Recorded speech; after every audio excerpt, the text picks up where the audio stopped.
Welcome back to WTOL 11 Your Day. You know, there's some sort of big football game this Sunday, and there's plenty of excitement surrounding it. An Ohio team is part of the action. Here to recap why folks are so excited on and off the field is Mark Luetke of Thread Marketing Group. Mark, football actually gained some more fans during this pandemic. Set the stage for the comeback year. It's been a good year. We have to remember back a year ago when COVID was disrupting so many aspects of life, including sports. As you may remember, during the 2021 season, the NFL was forced to postpone a number of games. Attendance at the Super Bowl was capped at 22,000 in a stadium that was 3 times that big. And a lot of activities leading up to the game last year were cut down or canceled. Even so, the game itself still attracted more than 90 million viewers on CBS. And now this season, everything seems to be totally in sync. And the NFL is having historic popularity. Ratings this year for football are up 10% over last year. Wow, okay, so that's good news for us here at CBS, that it's been a good year for football. You know, what do you think happened to generate so much excitement? Did people just want something normal, or were we at home, we're watching football? Well, don't forget, football began in a very good place. Despite the COVID year, football is still the most popular sport in America. 160 million people consider themselves to be NFL fans. Second, the season started off strong.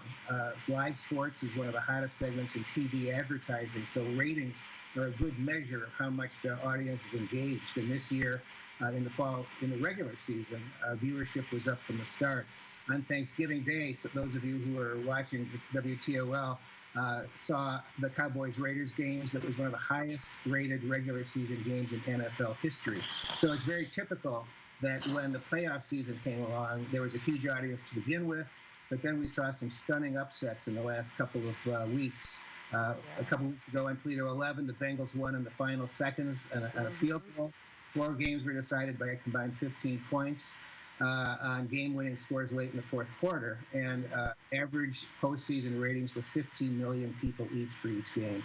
Wow, yeah, there were some really great games. I mean, as you mentioned, the postseason, those games were some nail-biters. There were good games. So can we assume that all eyes are going to be on the Super Bowl on Sunday? Well, sure. I mean, this is an epic game. As we roll into the week before the game, things have been developing all season. We'll see a big halftime show. We'll see some buzzy commercials. But there's one factor that's often overlooked with all this hype. Ratings say that a third of television households will not be watching the Super Bowl on Sunday. Some of these are not fans, you know. Some prefer to keep up with their regular dramas and comedies instead. Some networks are actually counter-programming the Super Bowl with content aimed at women. One show is a documentary about women who use pole dancing as therapy. I'm not making it up. Okay. The people who are curious about the commercials know that they can find most all of them online on Monday morning or even right after the game. So they can be part of the water cooler dialogue about the Super Bowl ads without investing a whole night doing it. Gotcha. So, you know, I will be watching now. I'm looking forward to it. I think it's going to be great. I think the halftime show will be great as well. So are there any other sidebar stories, though, that people will remember from this season? Well, some of the super advertisers are having trouble getting their commercials made because of COVID. Okay. Production crews and actors are coming down with COVID. So some shoots have been shut down entirely and forced producers to be creative, use animation or file footage.